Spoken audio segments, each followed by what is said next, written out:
నమస్తే. నేను మీ senior advocate Sanapala నాగచంద్రుడు.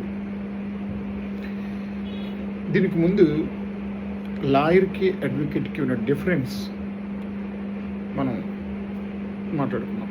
అంటే లాయర్ అంటే ఏంటి అంటే, లాయర్ అనేవాళ్ళు ఒకళ్ళతో తీసుకొని ఒక వ్యక్తి నుంచి ఆయన కేసెస్ టేకప్ చేసి కోర్టులో ఫైల్ చేసి వాదించి చిన్న చిన్న కేసెస్ని టేకప్ చేసేవాళ్ళు, ప్రాక్టీస్ చేసేవాళ్ళు, రెగ్యులర్గా కోర్టుకి అటెండ్ అయ్యేవాళ్ళు, క్లయింట్స్ నుంచి ఒకళ్ళతో తీసుకొని రిప్రజెంట్ చేసేవాళ్ళు, వాళ్ళు ఒక వాదన వినిపించే వాళ్ళని లాయర్స్ అంటారు. అయితే advocate is a different. What about advocate?